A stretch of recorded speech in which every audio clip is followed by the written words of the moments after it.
Hola, soy la maestra Gabriela Carrillo Franco y hoy les voy a hablar acerca de las teorías del aprendizaje.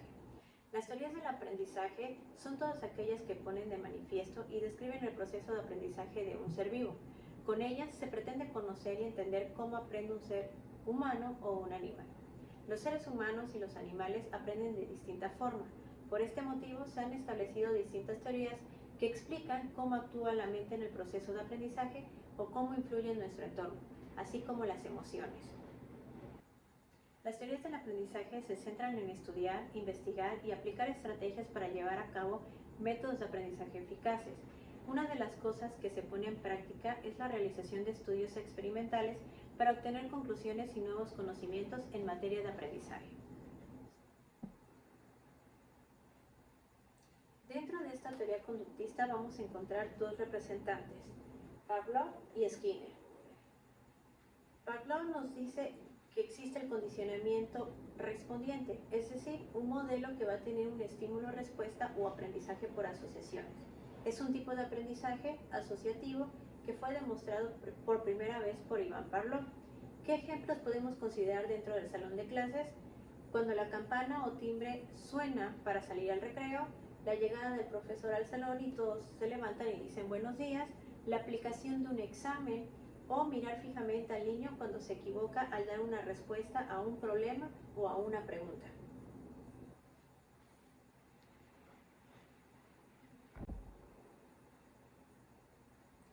Por otro lado, tenemos a Skinner.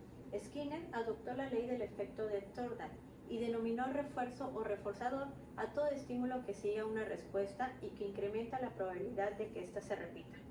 Para Skinner, la conducta puede explicarse mediante conexiones entre los estímulos y respuestas, sin necesidad de considerar los procesos mentales. Por lo tanto, los estímulos que actúan como reforzadores podrán ser de dos tipos, reforzamiento positivo o reforzamiento negativo. Dentro de la teoría del conductismo vamos a encontrar la pirámide de la enseñanza. Esta pirámide nos va a demostrar ciertos criterios que se van a encontrar dentro del salón de clases. La evaluación se va a enfocar en el producto, el alumno se convierte en receptor de la información únicamente, el maestro es el centro de este proceso, es el actor principal, el aprendizaje se determina mediante el cambio de conducta y la información se deposita únicamente en el alumno.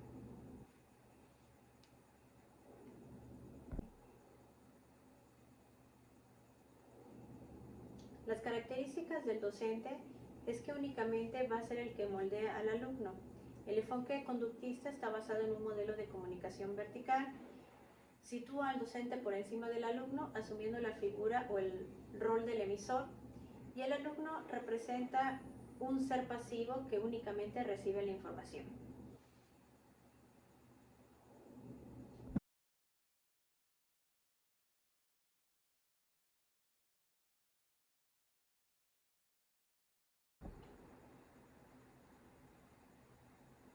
La segunda teoría que vamos a ver es la teoría del conexionismo. Su representante es Edward Thorndike. Nace en 1874 y muere en 1949. Sus investigaciones se basaron en el estudio del comportamiento en animales y la utilización de herramientas como la caja rompecabezas o la caja problema, en la que el animal debía de accionar un mecanismo para poder salir de ella. Además de esta caja, también ideó recorridos a modo de laberinto, donde había una habitación con comida. El resultado de sus estudios fue la elaboración de la teoría del aprendizaje por ensayo y error. Según afirmaba este autor, por cada perro que encuentra el camino de regreso al hogar, hay quizás un centenar que se pierden. Sostenía que los animales no razonaban ni avanzaban en la resolución de problemas, sino que aprenden de una manera más o menos mecánica partiendo de un método de ensayo y error. Según Thorndike, el proceso de aprendizaje se puede reducir a varias leyes. La primera es la ley del ejercicio, según la cual la práctica fortalece las conexiones y el desuso las debilita. La segunda ley, la ley de la facilitación, que sirve para explicar los efectos de la recompensa. La buena predisposición facilita obviamente la adquisición de la respuesta, pues la conducción del impulso nervioso es placentera cuando la neurona está presente para la acción. Y la tercera ley, la última y la más importante, Detalla cómo es el proceso de ensayo y error y se produce una respuesta, seguida obviamente de una satisfacción. La conexión se hace más fuerte y conduce a un aprendizaje. Por el contrario, si hay un refuerzo negativo, la conexión estímulo-respuesta se debilita y acaba desapareciendo.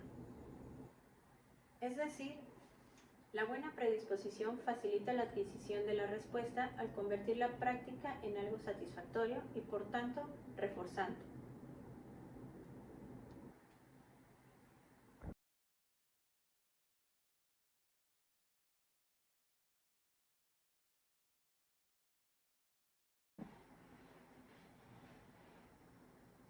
La tercera teoría que vamos a ver es el constructivismo.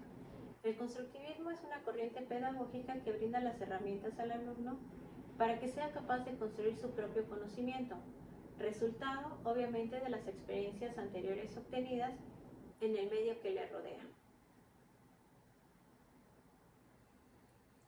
Jean Piaget quiso comprender cómo el niño construye la realidad, cómo adquiere esos conceptos fundamentales.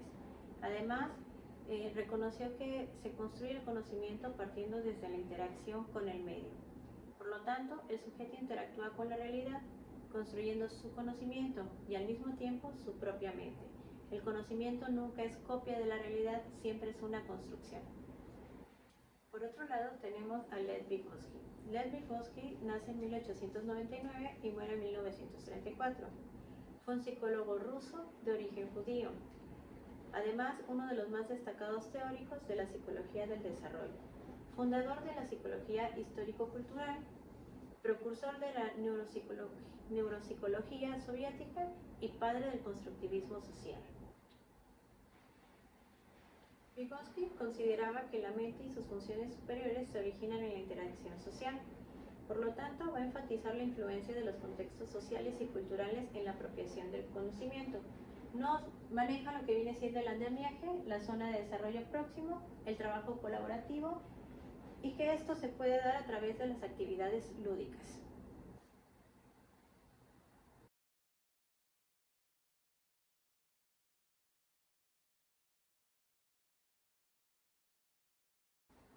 La cuarta teoría que vamos a ver es la teoría del aprendizaje significativo. Esta teoría concentra sus estudios en los procesos cognitivos. Tiene un enfoque estructuralista de la psicología que surge en los años 50 y en los años 60. Pretende explicar el aprendizaje humano como un proceso integral y además cree que los mecanismos mentales complejos como la comprensión, el análisis, la apropiación de la aplicación del saber se da en un contexto social determinado. En psicología, las teorías del aprendizaje significativo nos van a permitir tener un procesamiento de la información, adquirir información nueva, estructurar cognitivamente la información que ya existía previamente, agregar los acontecimientos y situaciones nuevos que se presenten y darles una interpretación. En esta teoría vamos a encontrar que el estudiante va a tener un rol muy participativo, muy activo dentro de la clase. Va a tener una predisposición para el aprendizaje y va a querer adquirir nuevos conocimientos. Un maestro, por lo tanto, va a ser el mediador o el facilitador únicamente dentro de esta teoría. Va a tratar de darle al estudiante todo lo que está en sus manos para que él pueda aprender y asimilar ese nuevo conocimiento. En esta teoría vamos a encontrar dos representantes muy importantes, David von Ausweg y Jerome Seymour Brunner. Ausweg era psicólogo y pedagogo. Nos proporcionó su teoría del aprendizaje significativo como una de las principales aportaciones a la pedagogía constructivista. Él nos mencionaba o tenía varios escritos que fueron importantes, tal como el de la psicología del aprendizaje significativo verbal, publicado en 1963, y la psicología educativa, un punto de vista cognoscitivo, publicado en 1968. Ausweg, con su teoría del aprendizaje significativo, pues nos muestra que el aprendizaje va a depender de la estructura cognitiva previa que tenga el alumno. También va a permitir conocer la organización de la estructura cognitiva del educando y que esas experiencias y conocimientos van a afectar el aprendizaje. Por lo tanto, el factor más importante que influye en el aprendizaje es lo que el alumno ya sabe. Averígüese esto y enséñese consecuentemente lo que va a hacer que lleguemos a ese aprendizaje significativo. El aprendizaje significativo lo vamos a poder encontrar en tres tipos: en las representaciones, en los conceptos y en las proposiciones. Las representaciones va a consistir en la atribución de significados a determinados símbolos. Los conceptos se van a definir como aquellos objetos, eventos, situaciones o propiedades que posee atributos de criterios comunes. Y las proposiciones va a exigir captar el significado de las ideas expresadas en forma de proposiciones. Nuestro segundo representante, Jerome Bruner, también era psicólogo y pedagogo. Ejerció su cátedra de psicología cognitiva en la Universidad de Harvard, junto a Miller. Fundó el Center for Cognitive Studies, considerado el primer centro de psicología cognitiva a nivel mundial. Para Bruner había principios fundamentales: la motivación, la estructura, las secuencias y el esfuerzo. Estos cuatro principios eran fundamentales para lograr el aprendizaje significativo en los alumnos. La motivación, que puede ser intrínseca o extrínseca; la estructura, que es como los maestros van a estructurar los contenidos; las secuencias, es decir, cómo se lleva a cabo la asimilación del aprendizaje; y el esfuerzo realizado tanto por el alumno como el docente.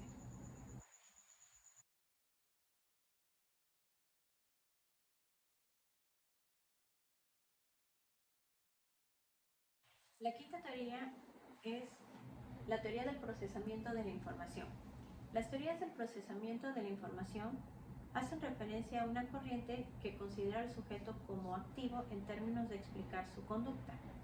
Una conducta, en principio, no está centrada en conceptos externos, sino en la forma de procesar, abordar o analizar la información. Es un sistema de procesamiento a partir del cual algunos elementos son capaces de interactuar con su entorno, un sistema capaz de comparar, clasificar, almacenar y crear nuevas estructuras de pensamiento. Las teorías de procesamiento de la información implican una superación de la visión conductista. Implican elementos y acontecimientos que hacen que se aborden los conocimientos de manera diferente. Dentro de los representantes más importantes tenemos a Robert Gardner y su teoría de aprendizaje. Él encuentra una fusión entre el conductismo y el cognoscitivismo. Retoma una teoría ecléctica y además las teorías del procesamiento de información son también llamadas teorías cibernéticas. En esta teoría, el proceso de aprendizaje del individuo es similar al del funcionamiento de una computadora. Va a haber un modelo de procesamiento de la información. Es decir, el ser humano es capaz de tener un procesador mental que pueda ser comparado con una computadora, porque puede almacenar demasiada información y puede ir clasificándola. Robert Gardner fue un psicólogo norteamericano que nació en 1916 y falleció el 28 de abril de 2002. Publicó muchos artículos y libros relacionados con el área del aprendizaje. Entre los más importantes tenemos dos: Teorías del aprendizaje, en 1970, Principios básicos del aprendizaje para la enseñanza, en 1976. De acuerdo con Gardner, tenemos 8 fases del aprendizaje. La primera, que es el objetivo, que menciona lo que es la motivación, la expectativa de lo que vamos a tener. El conocimiento previo, que es la comprensión, la atención y percepción de lo que ya conocemos. El nuevo contenido, que va a ser la adquisición de la nueva información. La asociación, que va a permitir ahí la retención de la información previamente con la nueva y va a ayudar a esta parte de la memoria. La práctica, que va a ser la recuperación, es decir, la recordación de todos los contenidos que se hayan visto. La retroalimentación, que va a ser la transferencia de esos contenidos de manera generalizada. La aplicación con sentido, es decir, el desempeño o la respuesta que nosotros tengamos de acuerdo a ese contenido que vamos manejando. Y la evaluación, esa retroalimentación que va a funcionar como afirmación de los conocimientos adquiridos. Por un lado tenemos a Herbert Simon. Nace un 5 de julio de 1916, fallece el 9 de febrero de 2001. Él fue uno de los psicólogos que recibió la máxima distinción que se otorga por contribuciones distinguidas a la ciencia y a las artes, que es el Premio Nobel. Su trabajo más importante fue en la toma de decisiones, en los procesos de solución de problemas que vienen relacionados con la cognición, la creatividad y la inteligencia artificial. Además, se le considera a Simon como el fundador del campo de la inteligencia artificial. Como parte de los estudios en las teorías del procesamiento de la información, vamos a encontrar que Simon y Newell trabajaron juntos. Iniciaron la psicología del procesamiento de información allá por 1954. Utilizaron lenguajes de programa de procesamiento de la información. Además, utilizaron esos lenguajes de programación para construir teorías de la conducta simbólica en los seres humanos. Aproximadamente, o mejor dicho, en los años 60, dieron lugar a la teoría del modelo por ordenador del solucionador general de problemas, es decir, el GPS, que era un sistema de procesamiento humano de información con la capacidad para aprender y adaptarse a las exigencias de un contexto problemático.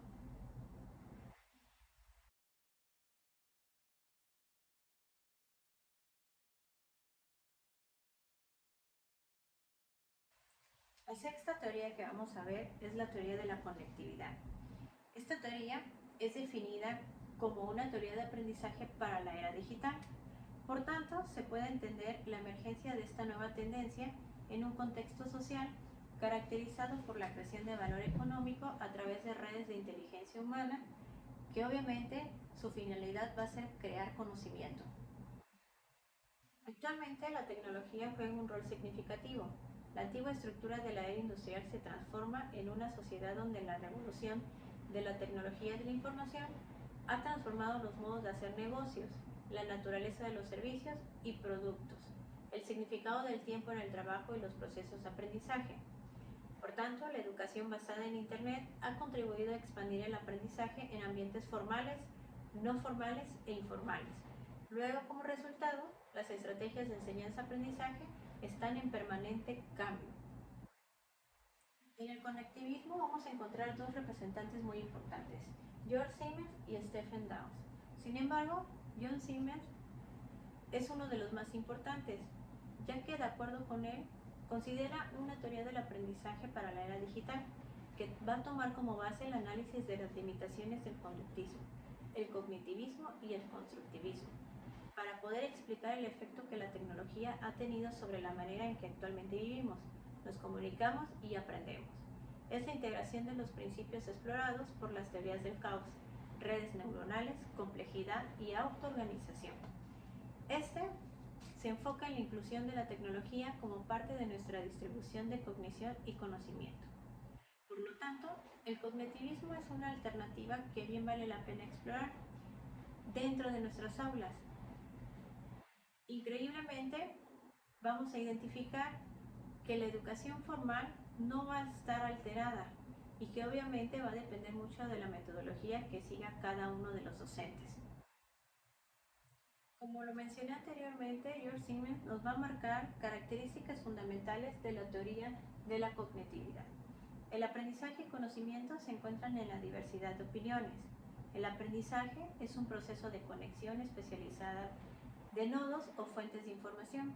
El aprendizaje puede residir en artefactos no humanos. La capacidad para conocer más es más importante que lo que actualmente es conocido. Alimentar y mantener las conexiones va a ser necesario para facilitar el aprendizaje continuo. La habilidad para identificar conexiones entre áreas, ideas y conceptos va a ser muy esencial. La toma de decisiones es un proceso de aprendizaje en sí mismo y obviamente seleccionar qué aprender y el significado de la información entrante va a ser visto a través de los lentes de una realidad totalmente cambiante.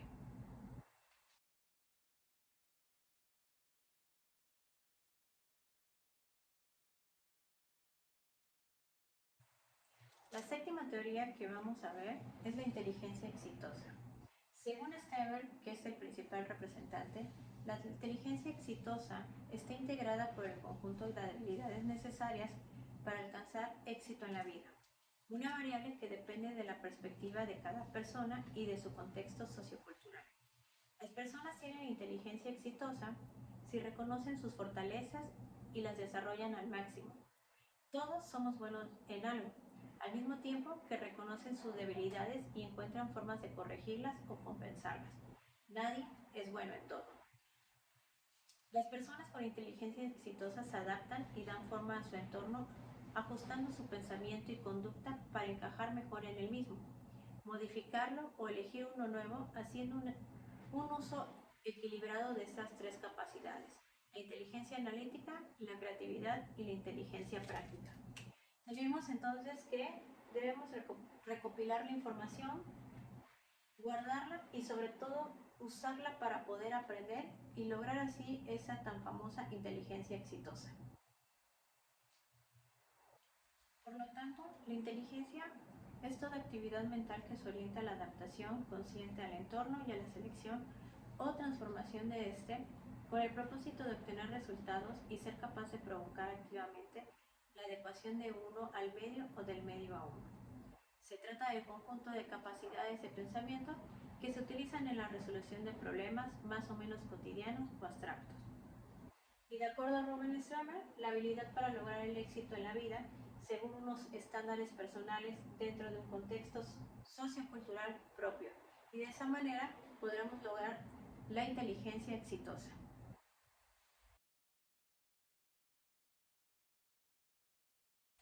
La octava teoría es la Mind Tools, como herramientas cognitivas del aprendizaje. Según John Ansel, las herramientas cognitivas o Mind Tools promueven la reflexión cognitiva como amplificadora, procurando así la construcción de las representaciones mentales de los estudiantes. Las Mind Tools son herramientas de representación del conocimiento que utilizan aplicaciones de programas de computación para comprometer a los estudiantes en el desarrollo del pensamiento crítico. Las herramientas cognitivas, por lo tanto, son programas informáticos que se usan para la capacidad de control del ordenador, para ampliar, extender o enriquecer la cognición humana. Las Mind Tools en el proceso de enseñanza-aprendizaje van a servir de apoyo a la tecnología. Deben de brindar el aprendizaje como herramientas de construcción del conocimiento para que los estudiantes aprendan con ellas, no de ellas. De esta manera, los estudiantes actúan como diseñadores y las computadoras operan como sus herramientas de la mente para interpretar y organizar su conocimiento personal. Dentro de las Mind Tools vamos a encontrar características de las herramientas cognitivas. Son tres fundamentales.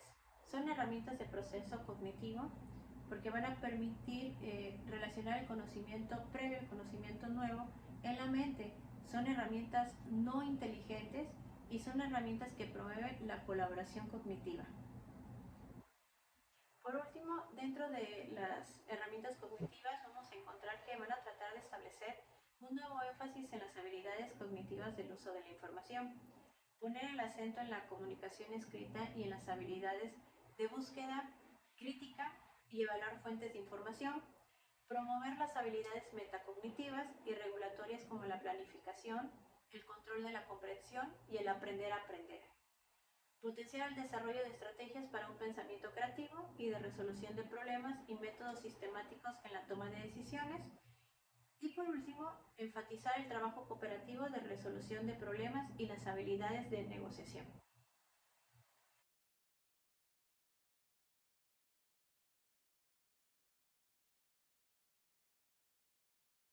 La novena y última teoría que vamos a ver es la neuroeducación. En esta teoría vamos a encontrar como representante principal a Francisco Mora. Para él, la neuroeducación es responder a diversas acepciones del término y de alguna manera se conjuntan en una sola. Es decir, neuroeducación se refiere a la aplicación de los conocimientos sobre cómo funciona el cerebro integrados con la psicología, la sociología y la medicina, en el intento de mejorar y potenciar los procesos de aprendizaje y memoria de los estudiantes, específicamente en el proceso. Francisco Mora Menciona que todo lo que somos, sentimos, pensamos y hacemos es expresión del funcionamiento del cerebro en un diálogo constante con los demás órganos del cuerpo humano y de este con el medio que lo rodea. El desarrollo del cerebro se produce de forma asincrónica en tiempos diferentes. Es un órgano heterogéneo cuya corteza cerebral va a estar dividida en muchas áreas y estructuras. Los beneficios que vamos a encontrar de la neuroeducación serán identificar y gestionar las emociones de nuestros estudiantes, identificación de causas neurológicas de la deserción estudiantil, mejorar estrategias de enseñanza-aprendizaje y conocimiento de los problemas del proceder de una persona con problemas de aprendizaje. Además, va a permitir mayor eficacia. Si conocemos el cerebro de una forma especializada, pues sabremos cómo este puede aplicar el aprendizaje y así de esta manera beneficiarse. Consolidar los conocimientos adquiridos. A partir de la neuroeducación se pueden crear estímulos al alumnado que mejoren el recuerdo. Priorizar las habilidades del conocimiento. Prevención de problemas en el aprendizaje, es decir, adaptar y corregir pautas con el objeto de eliminar el fracaso escolar. Fomentar sobre todo la... Espero que este breve viaje a través de las teorías del conocimiento hayan permitido ampliar la información vista en las diferentes clases. Entendamos que cada una de las teorías funcionó adecuadamente en su tiempo y en su espacio y que retomamos lo mejor de ellas para poder implementar dentro de nuestra aula las mejores estrategias de aprendizaje. Hasta luego.